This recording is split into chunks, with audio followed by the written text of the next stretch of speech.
and welcome to the 5 critical aspects of your TAS. Did you know that your training and assessment strategy is one of the most non-compliant tools that you can have in your organisation? And it's also the most important tool that you should have in your training organisation. It should be a document that's not only used for audit purposes, but it's also there for the purpose of sharing with your trainers and assessors. It should be one of the first things that they receive as part of their induction process. It's also the first thing that your marketing department should have in order to ensure that their marketing is in line with how you're delivering a training and assessment. Unfortunately, the majority of the time, the marketing gets changed before the training and assessment strategy gets changed, which is why this is one of the critical aspects of your organisation. Hi, my name is Angela Connell, and I am the CEO and owner of Vivacity Coaching and Consulting. I've been working in the training industry for over 20 years, and during that time, I've been consulting to RTO and CRICOS providers in the capacity of CEO of Vivacity. Prior to that, I had owned and operated my own training organisations, and I've owned 2 RTOs in the past. I established Vivacity in October 2009, and we're celebrating our 10th anniversary this year.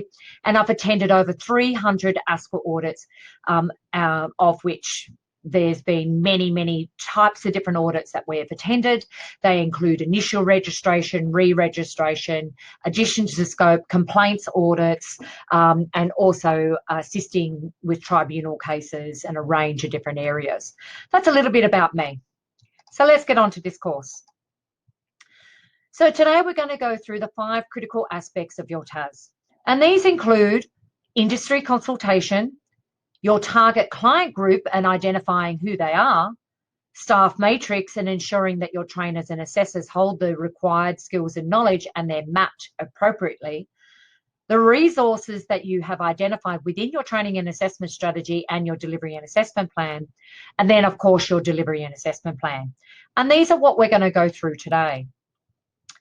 So industry consultation is one of the most important parts of your training and assessment strategy. If you have not effectively conducted industry consultation, it can have a massive impact on your training organisation, whereby your training has not been informed by your industry consultation. And it's often where the biggest non-compliances is because people have engaged with industry, but they haven't actually utilised the feedback from that industry consultation into their training and assessment strategy. So what's really important about industry consultation? So you really need to identify who did you consult with, what did you learn, and then adjust your training and assessment strategy to address that feedback. This is where most people fail.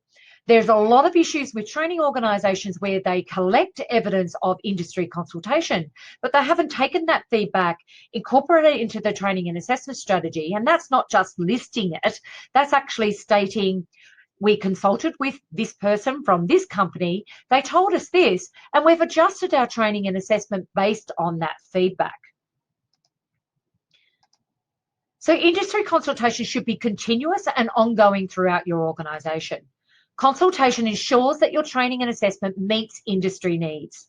It speaks to the relevant people who would recruit your students. So you should be talking to people in training in businesses who would possibly be recruiting. So your HR managers, your team leaders, the CEOs, the directors of the company, whoever it would be who would be hiring your students, and getting feedback from them on how you can improve your practices or what's going on in the industry to meet their needs.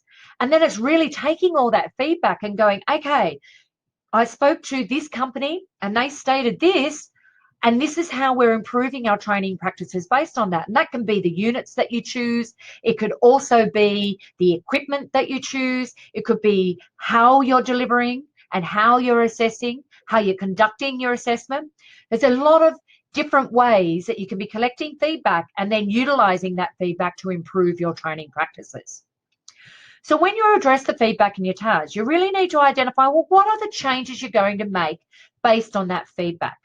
You need to identify whether the feedback is relevant So sometimes it's not relevant. Sometimes the feedback can be around your delivery method, and that may not be suitable for the team that you have or your location or the equipment that you have in place. So that may or may not be relevant, but it is still relevant to include it in your feedback. Does the feedback address the industry needs in general, or is it very specific to that training organisation? Now, if you're developing a training and assessment strategy that is targeted at one industry or one company, then it would be relevant for you to include feedback that is based on that one company. But when you're looking at an industry overall, you should be collecting feedback from a range of different companies and from a range of different areas within that industry, so that you've got a broader spectrum of feedback to identify, well, how is that going to impact on your training and assessment? Are there any suggestions for training on specific equipment? Is there equipment or skills that your industry are finding is a real skill shortage? And you should be really identifying what is that area. How will the changes affect the training? And what adjustments have you made to the delivery and assessment plan, and how you're structured your training based on that industry feedback that you've received? So that's industry consultation. Second one is your target client group. So with your target client group, it's really identifying who are your students and how are you delivering to meet their needs? And you really need to identify, well, what are their existing skills and knowledge before they come to your training organisation? What are you expecting from them? And this should be clearly outlined in your training and assessment strategy. And this can include, are they existing workers? Do they have existing skills and knowledge? Do they hold another qualification? Do they have a background that's required for them to do this training? And an example I could give for that is, we had a client who was delivering drone licensing training, and they had identified that the majority of their students would have come from manufacturing, or they would come from mining industry or agriculture, construction industry, and they already held a range of other qualifications and also had a lot of experience. So we were able to reduce the volume of learning based on the existing skills and knowledge of the students. And it's really identifying these existing skills and knowledge and how would that reduce the training, and how would that impact on how you're going to deliver your training and assessment. Now, when you're looking at school leavers, they're going to be very fresh and new, may not have worked anywhere, and may not have any experience. So it's going to be very different with how you are going to deliver your training and assessment, because it's really going to be targeted at these school leavers who may have limited skills and knowledge in the area that you need. Could be new entrants who have come from another industry sector and now they're deciding to change their career, and they're new entrants into this industry. So you need to identify, well, what is their existing skills and knowledge before they come in? So you may identify that on an industry overall, that these are the existing skills and knowledge of the students that may come in. You might already be operating as a training organisation and delivering this training and assessment, and you would go with, who are your core target group? Who are the majority of the students that are coming in? What are their existing skills and knowledge? Do they hold any qualifications? Do they have any experience? Are they required to have any experience? Are they long-term unemployed? Are they skilled migrants? Are they recent migrants? There's so many different backgrounds.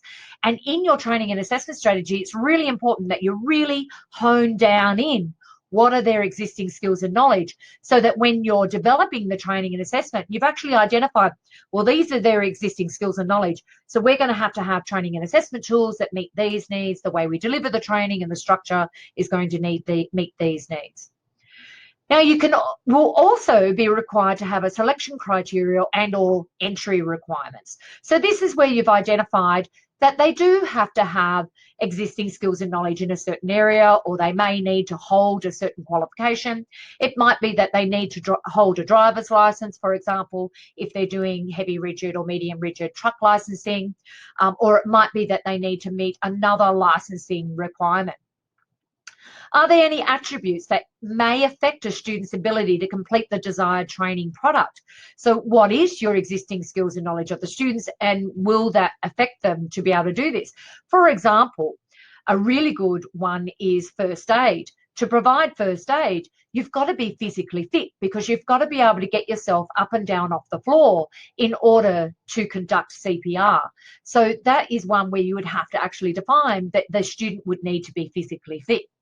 And you also need to identify, well, what is it in the training product that states, and then in the companion guide, how you must deliver this training and assessment, and how are you meeting those needs? Are they required to have a pathway? Is there another qualification? Is there other units of competencies that they should have completed first? So there's a whole range of areas that you should identify in your training and assessment strategy for existing skills and knowledge, and that will be your selection criteria. The next critical aspect is your staff matrix. Your staff matrix identifies the current industry skills and knowledge of your trainers and assessors. Now, it may sound straightforward when you look at your trainers and assessors, but this is another critical non-compliance with ASQA and audits.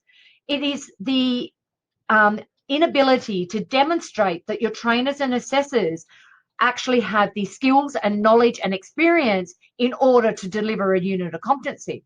So they should hold the training product or the equivalent, or have an equivalent experience in that industry to be able to deliver that training product. They must have currency in their industry, and that includes a minimum of 3 years of experience within the last 3 years. So that means if they exited their industry 3 years ago, they may or may not be current in their industry. You need to make sure that they're maintaining their currency within their industry, and they have the existing skills and knowledge in order to deliver that training.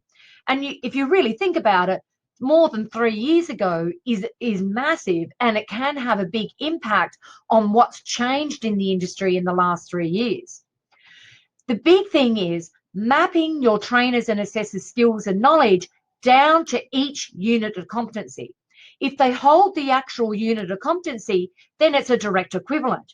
But if they don't hold the actual and current unit of competency, then you need to map down to each performance criteria within that unit of competency. And it can be the most complicated part of a staff matrix, is ensuring that your trainers and assessors hold the relevant skills and knowledge against that performance criteria within the unit of competency. Big area that trainers and assessors fall down on is maintaining their professional development, and that is in both their vocational area as well as the vet sector. And the way that they should be doing this is by maintaining a membership with associations, and that can be both within their industry sector and it can also be within the vet sector. They should be involved with vocational education and training networks and learning from other training organisations and people within the industry, for example, attending conferences or going to workshops. They should be updating their qualifications regularly, and that means every time the training product changes, they should be updating their qualifications to the latest qualification. A professional trainer should be professional by ensuring that they're up to date with their qualifications. As an RTO, you should ensure that you have a professional development schedule and record all professional development that's been completed, and that should be updated at least annually. And you should be holding annual performance reviews to identify how is the trainer going and are they maintaining their professional development. The fourth critical aspect is resources, and ensuring that you've identified the resources required in order to deliver that unit of competency or the training product that you are delivering. This is another area where, in particular, training and assessment tools are non-compliant. One of the top non-compliances at audit is assessment tools not meeting the requirements of the performance criteria and the assessment conditions within the unit of competency on training.gov.au. Tools have not been contextualised, so you may have bought your assessment tools, but they haven't been contextualised to your learner cohort. And that's identifying their existing skills and knowledge and how are you going to deliver this training to meet those needs of the students. And then critically is that the tools have not been validated against the performance criteria and assessment conditions and have not been validated to identify that they meet industry needs. The RTO does not have to have a mapping tool in place, but if you don't, you may not be able to demonstrate to an auditor where the tool addresses the performance criteria and assessment requirements. So it's a really critical part, is to ensure that your assessment tools have a mapping tool so that you can identify that they do meet the performance criteria and assessment conditions. When you purchase assessment tools, you really need to identify, do they address the requirements of the unit of competency? Have they been developed by a reputable training organisation? And have they been validated? And are they suitable for your learner cohort? When you're looking at your trainers and training resources, students must have access to all of these resources for each unit of competency. So that's where you need to go into the training product and identify, this is the equipment that the students must have experience in order to be deemed competent to be able to complete that unit of competency. So you really need to identify, well, what is the equipment that the student needs to have access to? For example, commercial cookery, they need to have access to a kitchen, to a freezer, to ovens, to stoves, to kitchen equipment. There's a range of different equipment that's listed within the training product that the student must have access to. Your delivery and assessment plan and your training and assessment strategy should identify how they're going to have access to those resources. Can it be on the job, in the workplace, or in the training room? Some units require that students must be assessed on a number of occasions. How are you ensuring that they are doing that? Are they doing that on the job? Are they doing that in the classroom? And how are you assessing them on those number of occasions? Whenever a training product identifies a simulated environment, you need to ensure that you have a fully equipped simulated environment that is just like the student being in the workplace, and that you have the relevant equipment for them to utilize in the workplace or in your classroom. The fifth top critical aspect is your delivery and assessment plan. Your delivery and assessment plan can be part of your training and assessment strategy, or it could be a separate document. We recommend that the delivery and assessment plan should be a separate document, and the reason why is because then you can give that delivery and assessment plan to your students or to an employer, and they haven't got the whole training and assessment strategy. So it's a way that you can distribute a timetable of what should be in your delivery. There are a number of ways that we can deliver training, and we need to ensure that our delivery and assessment plan covers all of those areas. So you might be delivering classroom-based. So this is where you cover the topics for each session and how are you going to be ordering, what order are you going to be delivering those units, and what resources are required in order for you to deliver those units. How long is it going to take you to deliver that unit? This is where you really identify for your trainer and assessor how they should be conducting this training and assessment. And this is to ensure consistency between your trainers and assessors. And you need to also include what activities should they be doing in the classroom, what activities should they be directing the student to do at home, and what activities may they be required to do in the workplace. You also need to identify, well, what resources is this trainer going to need on each occasion when they're delivering this training and assessment. The next one is work placement. If your student is required, your students may not be required to do work placement, but when they do, you've got to make sure it's clear in your delivery and assessment plan what the student is to do in the workplace. So there should be a timetable. There may be outlined units of competencies that they must have completed before they go into the workplace. For example, first aid. What units and what order of the units should they be completing on the job? Will the student be assessed in the workplace? Will a trainer be going into the workplace and assessing them there? Or will they be required to have a third-party report signed off by a supervisor?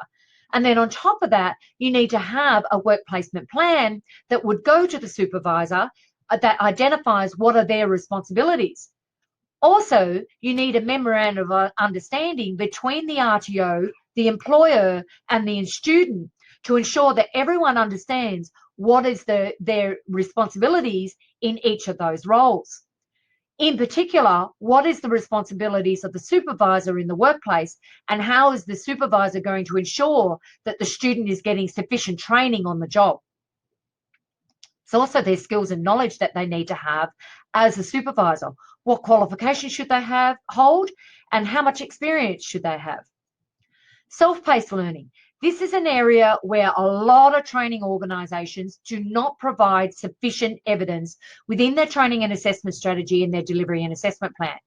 You cannot simply state that self-paced learning is 10 hours per week. You actually need to identify what is the student required to do in order to complete that self-paced learning. So in their own time, how many hours are required, and what are they supposed to do? Are there activities that they've got to complete in a book? Are there online activities that they need to complete? Is there activities that they've got to complete on the job? When you are looking at online training, you really need to map it right down as well. You need to have a delivery and assessment plan for all of your online learning that identifies what the trainer is to do and what the student is to do. It's not sufficient that you just have an online learning platform. You actually need to have a plan on how you're going to deliver that online learning. This is a very critical area, is that self-paced area. I've just given you an example here of a delivery plan. This is only a small snapshot of what you should include. So this is where you break down the unit of competency, and you've identified the unit and what are the topics that should be covered in that unit. So for example, we've got address customer needs here, and then assist customer to articulate needs, satisfy complex customer needs, and manage networks to ensure customer needs are addressed. So they are the topics that the trainer is going to complete. And here we've identified it's going to take 18 hours for the trainer to deliver that in the classroom. We've also identified what activities the trainer is to go through while they're in the classroom. So the trainer to deliver a PowerPoint presentation, they're going to conduct a role play activity, and trainer to distribute handout A. And it should be clear what handouts they're going to be giving out on the day. You'll see here that we've really identified the self-paced activities on what the students are required to do at home. So we've identified what chapters of a book they need to read, that they've got a quiz to complete, and they've got a handout to complete. Then we've also got the assessment activities and what assessment tasks that the students are required to do in their own time. Sorry, we just jumped forward. And then you really identify what tasks they need to do and what resources they need to have in place. So this is what the trainer needs to have in place in order to deliver these units. Okay, and that's it. Thank you very much for completing our training. We hope you got a lot out of it. We are offering an online course that goes for 8 weeks on how to deliver a training and assessment strategy. Also, as you may know, we have a conference coming up as well, where we'll be having key experts coming along to the conference, delivering training on a range of subjects that's going to help you within your training organisation. If you need any further assistance, please do not hesitate to contact Vivacity, and you can either give us a call on 1300 729 455, or you can email inquire now at vivacity.com.au. Thank you for attending today, and I hope you enjoyed this training.